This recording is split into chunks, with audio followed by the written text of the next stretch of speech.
बिस्मिल्लाहिर्रहमानिर्रहीम, अस्सलाम वालेकुम। सच न्यूज़ पर आप देख रहे हैं प्रोग्राम आज के अखबार और मैं हूं आपके साथ काशिफ रज़ा। आज के लिए इस प्रोग्राम की मेज़बानी के फ़राइज़ मुझे सौंपे गए हैं। पाकिस्तान में अगर सियासी तौर पर सूरत हाल की बात की जाए तो आज़ाद कश्मीर के इंतखाबात ज़ेर बहस हैं, लेकिन उससे पहले गुज़िश्ता रात इमरान खान साहब ने जिस तरह से पैगाम जारी किया और ख़ास तौर पर नूर मुक़द्दम जो केस चल रहा है उसके हवाले से उन्होंने बात की और साथ ही साथ कहा कि उनके बयान को सियाक़ो सबाक़ से हट कर पेश किया गया।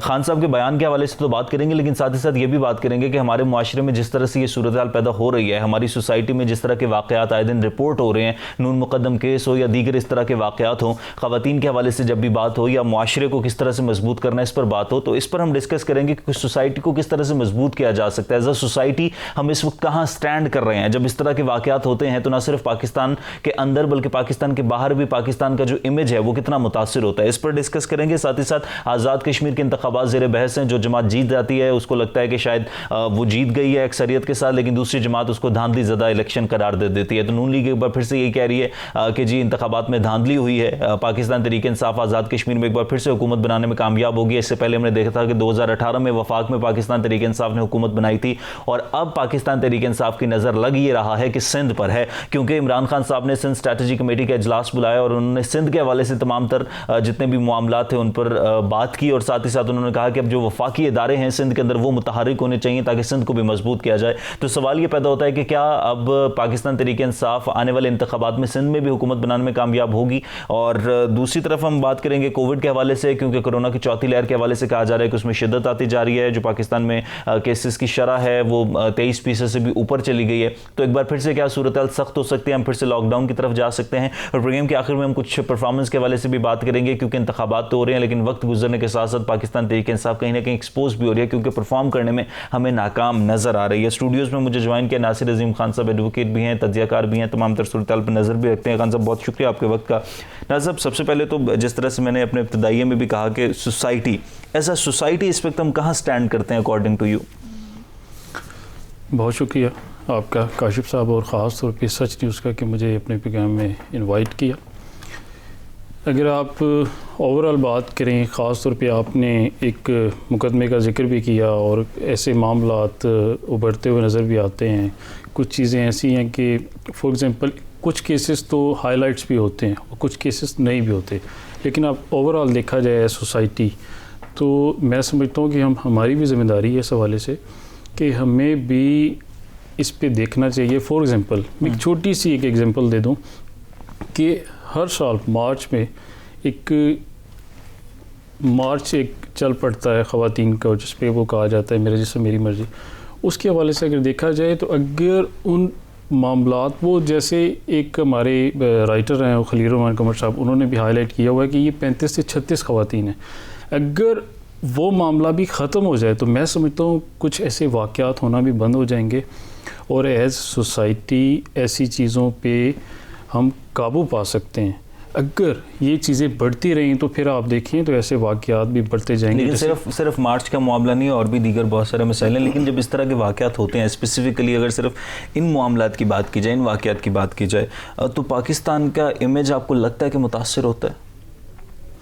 बिल्कुल इमेज तो मुतासिर होता है। आप देखिए अगर कि ऐसे वाक़यात जब हाइलाइट्स होते हैं तो फिर इंटरनेशनल मीडिया भी इससे फ़ायदा उठा लेता है और ख़ास तौर पे इंटरनेशनल मीडिया नहीं, वो लोग भी जो पीछे बैठे अनासर होते हैं वो भी फ़ायदा उठाते हैं और उनको ये मौका मिल जाता है कि देखिए जी पाकिस्तान में ऐसी चीज़ें हो रही हैं। जैसे पिछले अरसे में खान साहब ने एक स्टेटमेंट दी थी इस हवाले से कि अगर ख़वातीन पर्दा नहीं करेंगी तो मर्द भी रिपोर्ट नहीं है, तो उसको बहुत ज़्यादा हाईलाइट कर दिया गया था और उसको नेशनल क्या इंटरनेशनल मीडिया ने भी इस बात को बहुत ज़्यादा उठाया।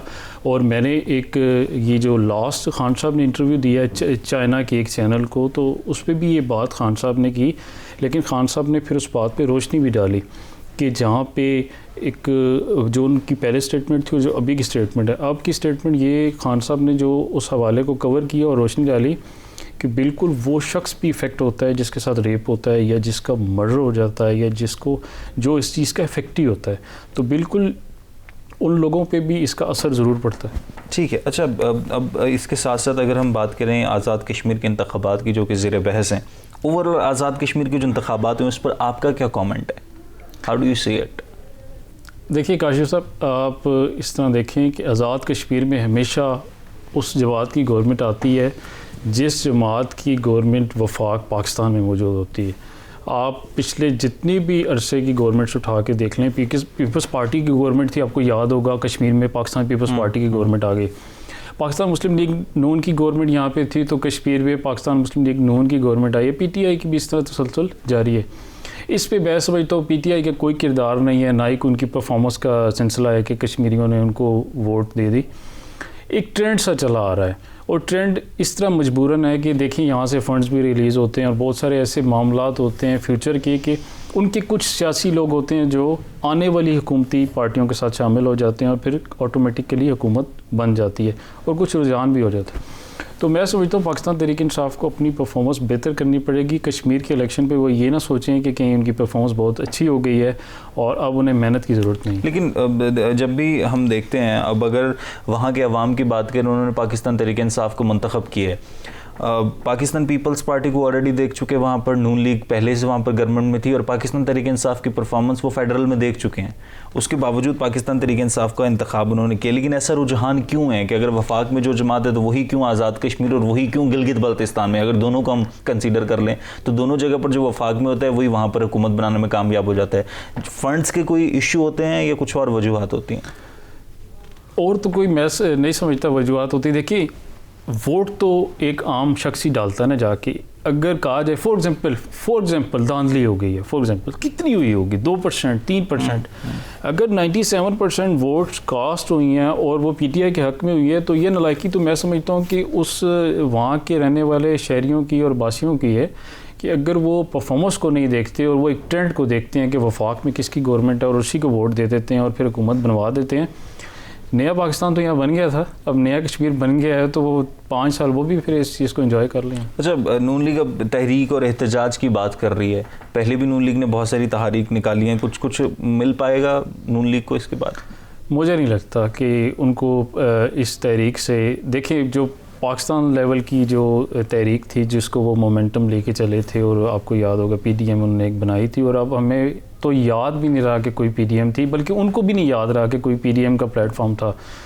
अगर वो पाकिस्तान लेवल पे उस पीडीएम को डेवलप नहीं कर सके, उसको कंटिन्यू नहीं कर सके, तो कश्मीर से कैसे वो फोर्स ला के यहाँ बिठा देंगे और पार्लियामेंट, वफाकी पार्लियामेंट का घेराव करेंगे या धरना देंगे या तहरीक चलाएंगे, ये इनके लिए पॉसिबल नहीं है। इस वक्त मैं समझता हूँ पॉसिबल है। नून लीग की तरफ से बड़े स्टेटमेंट्स आ रहे हैं इस हवाले से, लेकिन हमने देखा कि अगर हम इंतखाबी मुहिम की बात करें तो पाकिस्तान पीपल्स पार्टी की इंतखाबी मुहिम सबसे ज़्यादा स्ट्रॉन्ग थी और दूसरे नंबर पर नून लीग थी, फिर पाकिस्तान तहरीक इंसाफ थी। पाकिस्तान पीपल्स पार्टी का उतना सख्त नैरेटिव सामने नहीं आ रहा जितना नून लीग का आ रहा है। और जब भी इंतखाबात होते हैं तो हम इंतखाबी मुहिम में देखते हैं कि सियासी और ज़ाती मफादात की खातिर तमाम तकारीर की जाती हैं, लेकिन हकीकी बुनियादों पर जो मसाइल होते हैं उनको डिस्कस नहीं किया जाता, उनको एड्रेस नहीं किया जाता। पाकिस्तान पीपल्स पार्टी का उतना सख्त नैरेटिव नहीं है। देखिए पाकिस्तान पीपल्स पार्टी की मैं समझता हूँ कि बहुत बेहतर परफॉर्मेंस अभी कश्मीर में रही। इलेक्शन में आप देखें 11-12 सीटें निकाल लेना, इस हालात में भी उनकी जो इस वक्त जो चेयरमैन है वो भी एक यंग मैन है और उनको भी अभी मैं समझता हूँ 5 से 10 साल और लगेंगे ग्रो करते हुए, पार्टी को डेवलप करते हुए। जरदारी साहब के बाद अब उन्होंने कमांड संभाली हुई है पिछले 1.5-2 साल से। उसके बावजूद भी बिलावल की और आसफा की परफॉर्मेंस मैं समझता हूँ मरीम नवाज़ से बहुत बेहतर रही है। 11-12 सीटें निकाल लेना और हवा जो चल रही थी कि मरीम नवाज़ साहबा के बहुत बड़े बड़े जलसे हो रहे हैं और आप देख रहे होंगे कि बहुत बड़ा क्राउड है और वो ये दावा कर रही थी कि दोबारा गवर्नमेंट आ जाएगी और उनके जो प्राइम मिनिस्टर वहाँ पे मौजूद थे वो भी नहीं जीत सके। तो मैं समझता हूँ पाकिस्तान पीपल्स पार्टी ने अच्छा अचीव किया है और वो जो तैयारियाँ कर रहे हैं और बहुत सारे ग्रुप्स को पंजाब लेवल पे और ख़ास तौर पे सिंध के जो पट्टी है बलूचिस्तान के करीब और पंजाब के करीब, उसमें से काफ़ी सारे लोगों को शामिल अपने साथ करने जा रहे हैं और वो 2023 की तैयारी कर रहे हैं और जो पाकिस्तान के इलेक्शन है वो उसकी तैयारी कर रहे हैं। मैं समझता हूँ अगर सख्त नैरेटिव उनका आएगा तो वो उस 2023 की तैयारी नहीं कर पाएंगे और मैं समझता हूँ 2023 में वो सीटें निकालने जा रहे हैं क्योंकि बहुत बड़ा दड़ा पाकिस्तान पीपल्स पार्टी, बिल्कुल बहुत बड़ा दड़ा उनके साथ पीटीआई का भी शामिल होने जा रहा है, उनके साथ मुख्तलिफ जमातों का। और मैं समझता हूँ आने वाले वक्त में काफ लीग और पाकिस्तान पीपल्स पार्टी का एक मुश्तरका एक इत्तेहाद होगा और उनके साथ शायद एमक्यूएम भी बैठी हो। ठीक है, ब्रेक लेते हैं, ब्रेक के बाद वापस आएंगे। वापस आने के बाद पाकिस्तान तहरीक इंसाफ की परफॉर्मेंस के हवाले से भी बात करेंगे और साथ ही साथ पाकिस्तान तहरीक इंसाफ के हवाले से ये भी बात करेंगे कि सिंध में पाकिस्तान तहरीक इंसाफ काफ़ी अब एक्टिव होती नज़र आ रही है। इस पर बात करेंगे ब्रेक के बाद। देखते रहिए आज के अखबार। ऑलराइट जी, वेलकम बैक। ब्रेक के बाद वापस आने का शुक्रिया। और पाकिस्तान तहरीक इंसाफ की कारकर्दगी पर हमेशा से बात होती है। पाकिस्तान तहरीक इंसाफ जब इक़्तिदार में आई थी तो खान साहब की तरफ से कहा गया था जी कप्तान अच्छा हो या टीम अच्छी हो तो फिर बेहतर परफॉर्मेंस हो सकते हैं, लेकिन हम देख रहे हैं कि परफॉर्मेंस उस तरह से बेहतर हो नहीं पा रही है। एक आम आदमी को जो अशिया ज़रूरियाँ हैं, उनकी जो बुनियादी ज़रूरियात हैं वो पूरी नहीं हो पा रही हैं। एक तो हम इस पर बात कर रहे हैं, साथ ही साथ हम सिंध के हवाले से बात करेंगे। पाकिस्तान पीपल्स पार्टी की वजह से सिंध हमेशा खबरों में रहता है कि पाकिस्तान पीपल्स पार्टी की कारकर्दगी सिंध में बेहतर नहीं है। और अब MKM जैसे पाकिस्तान ज़मीन पार्टी के जो सरबराह हैं मुस्तफ़ा कमाल साहब, उन्होंने भी ये तस्करा किया कि जिस तरह से हमने रॉ का मुकाबला किया है तो हम पाकिस्तान पीपल्स पार्टी का भी मुकाबला कर सकते हैं। तो सिंध की सूरत हाल तो बेहतर होना ज़रूरी है, लेकिन साथ ही साथ हम देख रहे हैं पाकिस्तान तहरीक इंसाफ सिंध में एक्टिव होने जा रही है या एक्टिव होती नज़र आ रही है। सिंध की क्या फ्यूचर हो सकता है पाकिस्तान पीपल्स पार्टी की परफॉर्मेंस पर, साथ ही साथ पाकिस्तान तहरीक इंसाफ। नासिर साहब, पाकिस्तान तहरीक इंसाफ, अब खान साहब ने जिस तरह से कहा है कि जी जो भी सिंध में वफाकी अदारे हैं वो मुतहर्रिक होंगे, चीज़ों को बेहतर होंगे, तो क्या तहरीक इंसाफ अब सिंध पर नज़र है तहरीक इंसाफ की? मैं तो काशिफ साहब यही कहूँगा कि सबसे पहले तो इन्हें चाहिए कि इनको गवर्नमेंट मिली थी KPK में, उसके बाद पंजाब में, और फिर ख़ास तौर पे बलूचिस्तान में इनकी मखलूत हुकूमत थी। ये कश्मीर को एकदम से फ़तह करके जो स्टेटमेंट्स आ रही हैं कि हम सिंध की तरफ रवां दवा आने लगे हैं, सिंध पे तो तब जाएँ जब यहाँ पे भी खुशहाली हो जाए। यहाँ पे हालात फ़िलहाल ठीक नहीं है। जो इनकी ज़िम्मेदारियाँ अब अल्लाह ताला ने इनको लगा दी हैं 5 तकरीबन 4 सूबों पे और कह लें कि एक स्टेट पे, तो काइंडली इस पे तवज्जो दें और गरीब आवाम के लिए कुछ पैकेजेस लाएं, गरीब आवाम के लिए कुछ रिलीफ दें। फॉर एग्ज़ाम्पल कहा यह जा रहा है कि जी हम घर दे रहे हैं, हम जी फ़लाँ पैकेज दे रहे हैं, तो इन्हें चाहिए कि पैकेज वो होता है कि पेट्रोल को थोड़ा सा कंट्रोल करें, सस्ता करें, दालों को, चीनी को, जो ज़रूरत है डेली बेसिस की। अगर ये कहें कि हम घर दे रहे हैं, हम फ़लाँ काम करें, तो वो लॉन्ग टर्म है, वो साथ साथ चलती रहेंगी चीज़ें। और सिंध जाने से पहले ये अपने अंदर के मसाइल को भी देखें कि पार्टी इस वक्त टूट फूट का शिकार है। ख़ास तौर पे वो जंगी तरीन ग्रुप आप देखें, एक उनके MPA अरेस्ट हो चुके हैं। तो इस तरह के हालात रहेंगे तो सिंध की तरफ जाने के काबिल शायद 2023 तक ये रहें ना, ये कैसे जाएंगे? फिर इन्हें कराची सिंध में ही आता है, और कराची में इन्हें अप्रॉक्सीमेट 15 सीटें कराची वालों ने इन्हें दी थी, तो इन्होंने उनको भी यूटिलाइज़ नहीं किया, संभाल नहीं पाए। और इनके एक MNA साहब हैं आमिर लियाकत साहब, उनको भी शिकवे रहते हैं इनसे अक्सर, और कभी ठीक हो जाते हैं, कभी मैं समझता हूँ शिकवे जायज़ भी होंगे, क्योंकि वो ज़ाहिरी बात है अपने हल्के में रहते हैं, हल्के में जाते होंगे, आवाम डिमांड्स करती होंगी और उनकी ये बात नहीं सुनते होंगे। उनको इनसे शिकवे रहते हैं और पूरे पाकिस्तान को उनसे शिकवे रहते हैं। अगर पाकिस्तान तहरीक इंसाफ की परफॉर्मेंस की बात की जाए तो पाकिस्तान तहरीक इंसाफ, आपको क्या लगता है कि अब 3 साल मुकम्मल होने के आगे, आखिरी साल वैसे इंतखाबात का साल होता है, 1 साल बाकी रह गया, इसी तरह सूरत हाल रहेगी या कुछ बेहतरी नज़र आएगी? आप सर देखना, ये जो स्टेटमेंट आई सिंध वाली, अब इसको आप इसके पैरेलल देखें कि हम सिंध की तो तवज्जो देने लगे हैं। 15 सीटों के बाद भी इन्होंने 3.5 साल तवज्जो नहीं दी, तो अब ये 1.5 साल में क्या तवज्जो देने जा रहे हैं, और ये आगे 1.5 साल में पूरे पाकिस्तान के हालात कैसे ठीक करेंगे? मैं सिर्फ एक चीज़ से मुतफिक हूँ कि खारजा पॉलिसी बहुत बेहतर जा रही है, हर हवाले से अल्हम्दुलिल्लाह बहुत समझदारी से चल रहे हैं, और जो बैकडोर चैनल्स इनको काम करके दे रहे हैं वो अल्हम्दुलिल्लाह पाकिस्तान के लिए बहुत बेहतर काम कर रहे हैं। उसके अलावा इनको अगर देखा जाए तो इनके बस में जो इंटरनल मामलात हैं, ज़रूरत अशिया जितनी भी हैं, उसके हवाले से ये कुछ भी कर नहीं पा रहे। और अगर ऐसे रहा तो 2023 में ये भूल जाएंगे इनकी हुकूमत आएगी, और 2023 के बाद अगर हुकूमत नहीं आती तो 28 और 32 तो बहुत दूर की बातें होती हैं ना। बिलावल ने संभाल लिया, बाद में आसफा संभाल लेगी, मरीम नवाज साहब उनका बेटा आ जाएगा, हमजा शहबाज आ जाएगा, तो यहाँ पे थोड़ा सा फुकदान होगा आगे, क्योंकि पूरी कौम इस वक्त लीडर सिर्फ खान साहब को मानती है, और PTI में ऐसा कोई भी शख्स नहीं कि उनके मुतबादिल कल को आ सके या कोई मामलात हो सके। तो ये सारी चीज़ें खान साहब को तो लीडर मानते हैं, खान साहब के विजन पर किसी को कोई शक कोई शुबहात नहीं है, लेकिन खान साहब के साथ जो लोग हैं उन पर जब तक वो बेहतर नहीं होंगे, लेकिन उनके अलावा कोई ऑप्शन है? यही लोग हैं जो मुख्तलिफ दौरे हुकूमत में मुख्तलिफ पार्टियों के साथ रहे हैं, और अब पाकिस्तान तहरीक इंसाफ के साथ, और गालिबन आने वाले वक्त में जब कोई और जमात अगर आ जाती है पाकिस्तान तहरीक इंसाफ के लिए, तो शायद यही लोग होंगे जो उन जमातों के साथ होंगे। ऐसा ही है, देखें ना, ये इलेक्टेबल्स हैं, इन्होंने अपने बिल्कुल लिए, अपने लोग लड़के भी इन्होंने इलेक्शन लड़ाए हैं उनको, लेकिन वो 10% थे। अगर खान साहब पूरी यूथ के साथ मैदान में उतरते, यूथ इनको छोड़ के फिर कभी भी ना जाती। मैं नाम नहीं लेना चाहता, तो यूथ इसका मतलब है जा चुकी है। सर वो उस हलकों से तो यूथ चली जाएगी 2023 में कंफर्म चली जाएगी, जहाँ पे इलेक्टेबल्स इन्होंने लिए हैं। उन्हें अंदाज़ा है कि नेक्स्ट टाइम उन्हें MP MNA का टिकट नहीं मिल सकता, उन्हें किसी हवाले से आगे नहीं लाया जा सकता। वो इलेक्टेबल्स दूसरी पार्टीज़ में चले जाएंगे और वो वहाँ से इलेक्शन जीत के साइड पे हो जाएंगे। तो कहने का ये मकसद है कि PTI ने अपने जो पुराने वर्कर्स हैं उनको इग्नोर किया था। मैं नाम नहीं लेना चाहता, लेकिन बहुत सारे लोगों को इग्नोर करके ये आगे निकल गए। देखिए ना, PTI बहुत पीछे रह गई, हुकूमत बहुत आगे निकलेगी इनकी। अभी इनसे पूछा जाए कि इनके वर्कर्स कहाँ पे हैं, क्या कर रहे हैं, हज़ारों सीटें पड़ी हैं, वर्कर्स को अप्लाइज करेंगे, वो अपनी यूनियन काउंसिल में जाके लोगों को अप्लाइज करेंगे, वार्ड्स में काम करेंगे। आपके वर्कर्स कमज़ोर हों, कैसे आप बताएं पाकिस्तान इसको स्टेबल कर सकते हैं। वर्कर्स ने, मैं समझता हूँ इनकी वर्कर्स ने 8-10 साल इन पे जान मारी। उसके बाद पता ये चला वर्कर्स को कि बेचारों ने जितना इन पे एक्सपेंस लगाए, वो जो लीगली वापस आने चाहिए ना, कि इनको कोई ना कोई सेटलमेंट कर दें, कहीं पे वो एडजस्ट हो जाएं और उनकी कोई ना कोई इनकम हो, उसके बाद वो यूटिलाइज़ कर सकते हैं चीज़ों को। लेकिन जब वो नहीं होगा, वो वर्कर ज़ीरो हो जाएगा, तो वो वार्ड्स में क्या पैगाम देगा, वो कहाँ तक जाएगा, या वार्ड्स की तरक्की के लिए वो कैसे मिनिस्टर के पास जाके बात कर सकेगा, हुकूमती इदारों को पैगाम देगा कि यहाँ पे ये मसाइल हैं।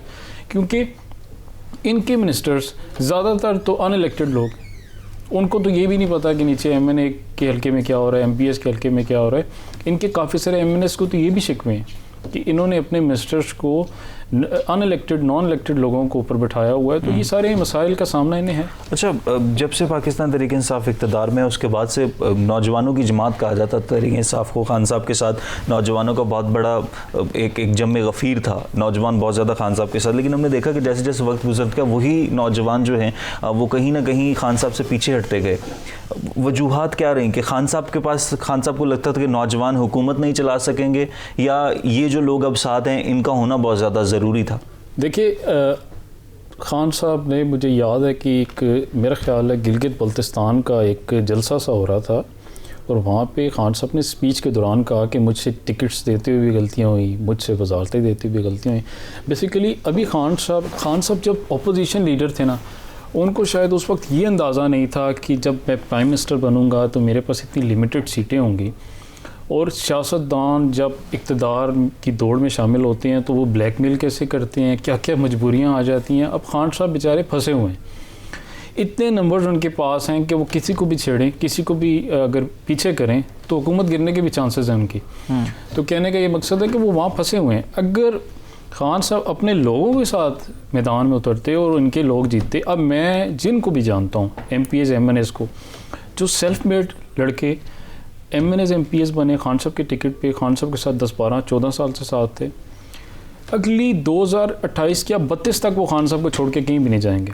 लेकिन जो इलेक्टेबल्स खान साहब ने लिए थे, वो आप देखिएगा कि 2022 के एंड में वो कोई काफ लीग में होगा, कोई मुस्लिम लीग नून में चला जाएगा, कोई पाकिस्तान पीपल्स पार्टी में मूव कर जाएगा, मजबूरन करेगा। क्योंकि इलेक्टेबल्स ने तो, उन्हें तो हर 5 साल बाद एक कह लें कि उन्हें शौक़ होता है असम्बली में पहुंचने का, और उन्होंने पहुंचना है, कोई भी तरीका अख्तियार करें, क्योंकि वो PTI के खैर ख्वाह तो नहीं थे। ये गलतियां खान साहब से हुई हैं, और खान साहब ने गिलगित बल्तिस्तान में एडमिट भी की है। खान साहब को इदराक है, लेकिन अब वो बेचारे क्या करें, अब गवर्नमेंट में फंसे हुए हैं। अच्छा, जिस तरह से आपने खारिजा पॉलिसी की बात की कि हम खारिजा महाज पर बहुत बेहतर हैं, लेकिन अंदरूनी तौर पर अगर हम अदम इस्तेहकाम का शिकार होंगे तो क्या खारिजा महाज पर हम बेहतर हो सकते हैं? देखिए, ये हालात तो हैं, अगर हम ख़ुद को मजबूत नहीं करेंगे तो फ़िल वक्त तो खारिजा पॉलिसी काफ़ी हद तक टैकल की इन्होंने, कुछ ख़ुद को बेहतर किया। फॉर एग्ज़ाम्पल ये जो प्रॉब्लम्स आ रहे थे फ़लस्तीन के, वो उन्होंने थोड़े से मैनेज किए। अफ़गानिस्तान का इशू चल रहा है, वो खारिजा पॉलिसी के हवाले से मैनेज कर ली। लेकिन अगर हम अंदरूनी तौर पे कमज़ोर होते जाएंगे, फाइनेंशियली कमज़ोर होंगे, ख़ुद को स्टेबल नहीं करेंगे, अपनी आवाम को स्टेबल नहीं करेंगे, अपने पैसे की कदर को ऊपर नहीं लेके जाएंगे, तो फिर मैं समझता हूँ जब इतने हालात ख़राब हो जाएंगे तो फिर अपनी तरफ तवज्जो देते रहेंगे, और खारिजा पॉलिसी की तरफ तो हम जाते हुए फिर सोच ही नहीं जाएगी ना इनकी। तो ये इश्यूज़ तो बिल्कुल रहेंगे। कैसे स्टेबल किया जा सकता है ख़ुद को अंदरूनी तौर पर? क्या लूप होल्स हैं जिन पर काम करने की ज़रूरत है? सिस्टम को किस तरह से बेहतर किया जा सकता है? देखिए, खान साहब मेरा विल पावर है। खान साहब एक थॉरो जेंटलमैन हैं, और एक उनकी जो ख़ास बात है, क्योंकि मेरे भी बहुत क्लोज देखा हुआ है, वो एक ईमानदार शख्स हैं। अगर वो थोड़ा सा अपने मिनिस्टर्स को खींचे, अपनी कैबिनेट को खींचे, इनसे काम लें, इनसे डेली बेस पे रिपोर्ट लें, और इनसे कहें कि जो पुराने वर्कर्स हैं अटैच अपने साथ करें और मुझे रिपोर्ट दें कि वो भी आपके साथ अटैच्ड हैं। अगर पुराने वर्कर्स अटैच हो जाएं, वो यूसी लेवल पे वार्ड लेवल तक काम करें और इनको ऊपर तक रिपोर्ट जाए, तो फिर मैं समझता हूँ कि ये किसी न किसी हद तक काम कर सकेंगे। देखिए ना, एक शख्स का यूनियन कौंसिल वार्ड का कोई ताल्लुक़ नहीं था या पीटीआई के साथ कोई लेना देना नहीं था, वो डायरेक्ट ऊपर जाके बैठ के जाएगा तो उसको नीचे का नहीं पता क्या चल रहा है। जब तक मिनिस्टर हल्के में नहीं जाता, यूनियन कौंसिल में नहीं जाता, तो ये मसाइल तो रहेंगे। खान साहब को 1.5 साल रह गया। खान साहब, मेरी तो आपसे ये रिक्वेस्ट है कि इनको खींचें और इनसे काम लें, अदरवाइज़ पाकिस्तान भी खसारे में जाएगा और पाकिस्तान तहरीक इंसाफ जो आपने 24 साल जद्दोजहद की है वो भी बिल्कुल ज़ीरो हो जाएगी। अच्छा, अपोजिशन का बड़ा अहम किरदार होता है किसी भी जमहूरी दौरे हुकूमत में। अपोजिशन का अभी तक का जो किरदार है हमें वो भी बेहतर नज़र नहीं आता। अपोजिशन भी अपने ज़ाती मफादात की खातिर अगर कोई तहरीक, कोई एहतजाज होता है, और जिस तरह से हम हुकूमत की कारकर्दगी देखते हैं वो भी हमें कोई बेहतर नज़र नहीं आती। अगर हम आने वाले चंद महीनों की बात करें तो आप अपोजिशन को कहाँ स्टैंड करता देखते हैं, और हुकूमत तो हम देख ही रहे हैं कि अगर जब तक बेहतर नहीं होती चीज़ें तब तक तो। अच्छा काशिफ साहब, मैं भी पॉलिटिकल वर्कर हूँ और रहा भी हूँ। मैं आपको एक बात बताऊँ, मैंने जब से होश संभाला है इतनी नालायक अपोजिशन मैंने पहली बार देखी है। पिछले 12-14 साल से अपोजिशंस को मैं देख रहा हूँ। ख़ास तौर पे आप देखें, पाकिस्तान पीपल्स पार्टी की गवर्नमेंट थी, उस वक्त मियाँ नवाज शरीफ साहब लीड करते थे तो नून लीग का ना कुछ रंग नज़र आता था। पंजाब में शहबाज शरीफ साहब लीड कर रहे होते थे, कुछ ना कुछ रंग नज़र आता था। इसी तरह खान साहब ने एक प्रेशर ब्लॉक बनाया होता था पाकिस्तान तहरीक इंसाफ की तरफ से। फिर ताहिरुल कादरी साहब का भी थोड़ा बहुत रोल रहता था इसमें। लेकिन अब जबकि आप देखें कि मुस्लिम लीग नून की गवर्नमेंट में पीटीआई ने कितना बड़ा प्रेशर ब्लॉक बनाई रखा, और मैं समझता हूँ उस वक्त पीटीआई की वजह से जो प्राइसेस कंट्रोल हो जाती थी, वो अगर महीने का रिलीफ दे देते थे इस हवाले से कि चलें इनको रिलीफ दे देते हैं ताकि ये धरना ख़त्म हो, कोई ऐसे मामलात साइड लाइन हो, या ये जो प्रेस कॉन्फ्रेंसेस करते हैं कोई वाइट पेपर शाया कर देते हैं, कभी कौन सी एक्टिविटी, लेकिन वो एक डॉक्यूमेंटेशन टाइप होती थी, पॉजिटिव एक्टिविटी होती थी। यहाँ पे सिर्फ और सिर्फ अपोजिशन का एक ही किरदार नज़र आता है कि हमें एनआरओ चाहिए, किसी तरह हमें केसेस से निकाल दिया जाए। अच्छा, कभी ये प्रेस कॉन्फ्रेंस नज़र आती है और बात सामने नज़र आ रही होती है कि हम मेरे वालिद को आप इस तरह करें, मैं आने की आपसे इजाज़त चाहती हूँ लेकिन उनको जान का रिस्क है तो काइंडली उनको मैं किस तरह हम लाएँ। इस तरह की बातें चल रही होती हैं, मतलब अपनी इंडिविजुअल बात वो कर रहे होते हैं। अगर आवाम की ये अपोजिशन बात करे, ख़ासतौर पे मरीम नवाज़ साहिबा, क्योंकि वो अब मुस्लिम लीग नून को काफ़ी हद तक लीड भी करने लग गई, तो मैं समझता हूँ कि अपोजिशन किरदार अदा कर सकती थी और कर सकती है। अभी भी उनके पास 1.5 साल है, पॉजिटिव किरदार अदा करें। अगर ये इसी तरह अपनी ज़ात की बात करते रहे तो यकीन माने मुस्लिम लीग नून की गवर्नमेंट का भी आना बहुत मुश्किल है, और मरीम नवाज़ साहबा जब तक लीड करती रहेंगे मुझे तो नहीं लगता कि फिर उनकी भी गवर्नमेंट के चांसेस हैं। अच्छा, अगर हम पाकिस्तान की सिचुएशन की बात करें, सारी चीज़ें कोविड पर डाल दी जाती हैं जी, कोविड के बाद हम बहुत ज़्यादा नीचे चले गए, लेकिन कोविड से पहले भी सूरत हाल कोई बेहतर नहीं थी। अभी चौथी लहर की बात की जा रही है, आपको लगता है कि सिचुएशन अब फिर दोबारा से वर्स्ट हो जाएगी? सर, अगर गवर्नमेंट की बात करें तो ये बहाना तो अब नहीं होना चाहिए बार बार कि जी कोविड के इश्यूज़ हैं। कोविड के इश्यूज़ मैं समझता हूँ एक बंदा, एक आम शख्स भी उसको फेस अप कर रहा है। हालात जैसे भी हैं, ताजरों को बड़ी मुश्किलात रही हैं और हैं, और उसके अलावा एक रेडी वाला वो बड़ी मुश्किल में रहा। अगर मुश्किल देखी जाए तो उस शख्स की जो मज़दूर है उसके लिए मसाइल बढ़ जाते हैं, जिसने 700 रुपया डेली कमाना है और उसे पता है उस 700 में से मैंने खाना भी खाना है और मैंने अखराजात भी करने।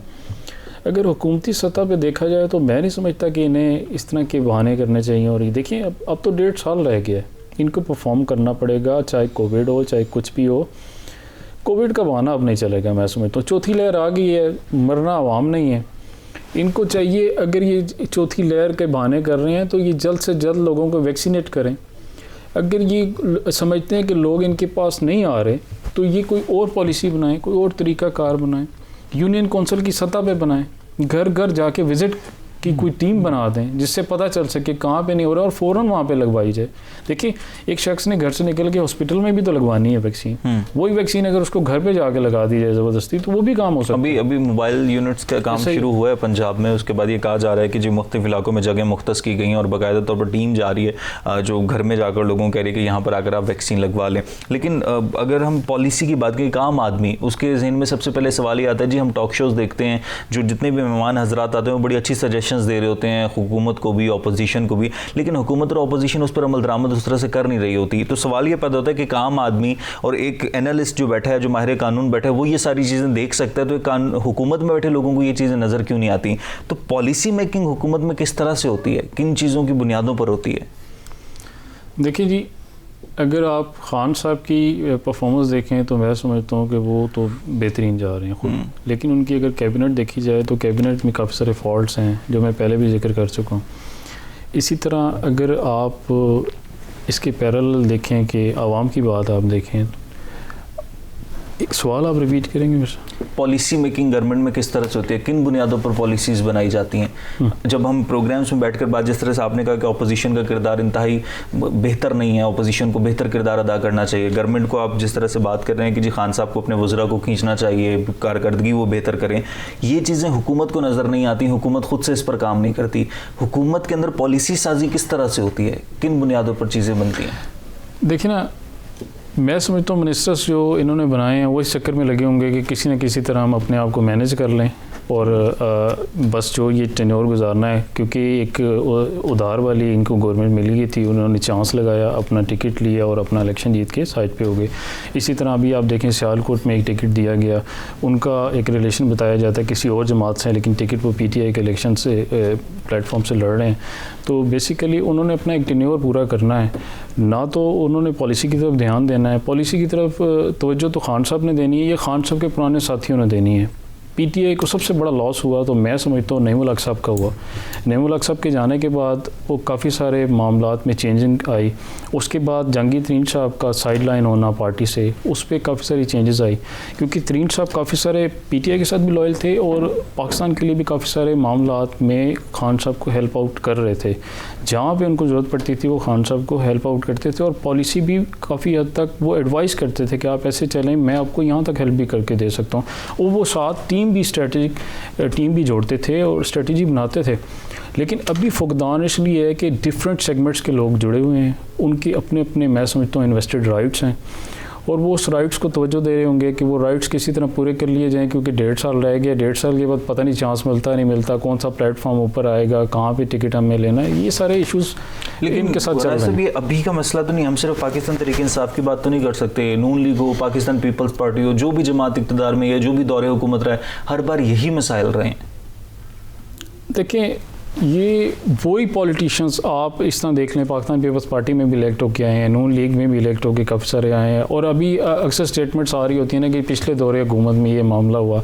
आप अगर कैबिनेट्स उठा के पिछली गवर्नमेंट्स की देख लें और अभी PTI की देख लें तो 80-90% वही कैबिनेट मेंबर्स होते हैं जो पीछे आप देखें उनके साथ रहे हैं, खाकान अब्बासी साहब के साथ, उसके बाद पिछले जितने भी प्राइम मिनिस्टर्स गुजरे हैं।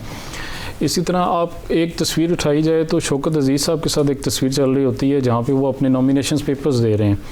आप उनके राइट लेफ़्ट जितने भी लोग देखें इस वक्त सारे के सारे खान साहब की कैबिनेट में मौजूद हैं। तो ये सारे के सारे मसाइल जो हैं वो इसलिए मेंटेन कंटिन्यूसली चल रहे हैं और ये मेंटेन हुई चीज़ है कि वो इलेक्टेबल्स लोग हैं जो मुसलसल चले आ रहे हैं। देखें, या अगर उनका वालिद नहीं होगा तो वो बेटा आके इलेक्ट होके आ गया, क्योंकि उनके पास एक रकबा मौजूद है, एक हल्का अहबाब मौजूद है, वो वहाँ पे पैसा अपना खर्च करते हैं, यहाँ से बनाते हैं वहाँ खर्च करते हैं और ऊपर आ जाते हैं। वो कैसे पाकिस्तान की बेहतरी कर सकते हैं? लेकिन इनके अलावा कोई ऑप्शन है? ऑप्शन एक ही है कि अवाम खुद मैं समझता हूँ कि आंखें खोले और बेहतर से बेहतर लोगों को इलेक्ट करे। मुझे बड़ी तवक्को थी कि कश्मीर में मेरिट पे मैं समझता था कि शायद वहाँ पे ऐसे भी वोट पड़ती होगी कि आज़ाद उम्मीदवार भी मुतअद्दिद तादाद में जीत के आएंगे और एक मैसेज आएगा, सबको मैसेज आएगा, सब पार्टियों को कि अपने किबला को दुरुस्त करें, अदरवाइज़ हम इस तरह भी डिसीजन कर सकते हैं। लेकिन वहाँ पे थोड़ी सी चेंजिंग्स आई, वहाँ पे भी वो प्रॉपर के प्रॉपर एक साइड पे उन्होंने पलड़ा भारी कर दिया, तो वो उससे ये मैसेज चला गया शायद हमारी परफॉर्मेंस इतनी अच्छी है कि पूरा पाकिस्तान खुश है। लेकिन अगर पीछे देखी जाए 8 से 10 सीटें तासुर ये दिया जाता है जी आज़ाद कश्मीर में या गिलगित बल्तिस्तान में, दोनों स्टेट्स में इस वजह से वही जमात इक़्तिदार में आ जाती है जो वफाक में थी, क्योंकि फ़ंड्स के बहुत ज़्यादा मसाइल हो जाते हैं। अगर वहाँ पर जमात और होगी, यहाँ पर कोई और जमात होगी तो फ़ंड फ्राहम नहीं किए जाएंगे। लेकिन ये भी बहुत बड़ी नेगलिजेंस है कि अगर यहाँ पर PTI वहाँ पर कोई और जमात होती है तो ये फ़ंड के इश्यूज़ होने नहीं चाहिए। अच्छा, आखिर में पाकिस्तान में जो एक आम आदमी के कंसर्न्स हैं उनको किस तरह से एड्रेस किया जा सकता है? देखिए, आम आदमी के जितने भी कंसर्न्स हैं वो बेचारे तो चीख चीख के थक गए हैं। वो अपना एहतजाज भी रिकॉर्ड करवा रहे होते हैं। सोशल मीडिया सबसे बड़ा प्लेटफॉर्म है जहाँ पे मुसलसल पोस्ट चल रही होती हैं कि गरीब आवाम को फ़लाँ चीज़ चाहिए, ये चाहिए, वो चाहिए। और मैं समझता हूँ इन सब को भी, जितने इक़्तिदार के ईवानों में लोग बैठे हैं, इन्हें सब पता होता है कि इस वक्त टाइम आवाम को क्या चाहिए और आवाम क्या चाह रही है और क्या चीज़ें रिकॉर्ड करवा रही। लेकिन वो बात वहीं आ जाती है कि हर शख्स का एक अपने वेस्टेड इंटरेस्ट हैं। पाकिस्तान के अगर हम सोचेंगे ना, जिस दिन हम पाकिस्तान का सोचना शुरू कर देंगे उस दिन पाकिस्तान भी ऊपर जाएगा, पाकिस्तान की आवाम के लिए भी बेहतरी होगी, इनके मसाइल भी हल होना शुरू हो जाएंगे। क्योंकि हमें सिर्फ़ और सिर्फ पाकिस्तान का सोचना है। अगर हम पाकिस्तान से हट जाएंगे तो मैं समझता हूँ फिर ये मसाइल हमेशा रहेंगे। और यही सुनने में, मैंने एक इंटरव्यू, एक हमारे वज़ीर साहब हैं, सूबाई वज़ीर हैं, उन्होंने कहा एक निजी चैनल पे कि ये मसाइल कब नहीं थे, ये मसाइल तो 1947 से चले आ रहे हैं और महंगाई तो हर बार थी। और आप देखें तो 1947 में भी यही बात होती थी, आज महंगाई है, और आज 2021 में भी आप, ये हर टेन्योर का मसला है। और लेकिन अगर ये बहाना पीटीआई की गवर्नमेंट के मिनिस्टर्स ने भी बनाना था तो मैं समझता हूँ आवाम और कौम मायूस हुई है। मेरा फिर एक बार रिक्वेस्ट है कि इनको अपनी परफॉर्मेंस, ये 1.5 साल मौजूद है, बेहतर करनी चाहिए। जैसे 1.5 साल आखिरी साल में मुस्लिम लीग नून अपनी परफॉर्मेंस इस तरह बेहतर कर गई कि मुझे ये याद पड़ता है कि वो बिजली का थोड़ा सा जितना भी शॉर्टफॉल था वो पूरा कर गए। और उसके बाद पीटीआई की गवर्नमेंट में भी साल एक बिजली ठीक रही। तो इस तरह की अगर 1.5 साल वो परफॉर्मेंस कर जाएं, ठीक, कोई पेट्रोल को मैनेज कर जाएं, कोई थोड़ी सी ज़रूरत है अशिया को, तो ये बेहतर हो जाएगा। Okay, thank you very much. Nasir Azeem Khan साहब हमारे साथ मौजूद थे और तमाम तर सूरत पर बात कर रहे थे। गवर्नमेंट को अपनी परफॉर्मेंस बेहतर करने की ज़रूरत है। परफॉर्मेंस बेहतर होगी, एक आम आदमी को रिलीफ मिलेगा तो फिर पाकिस्तान भी तरक्की करेगा और सिस्टम भी मजबूत होगा। आज के प्रोग्राम से इजाज़त दीजिए। अल्लाह ने के पास।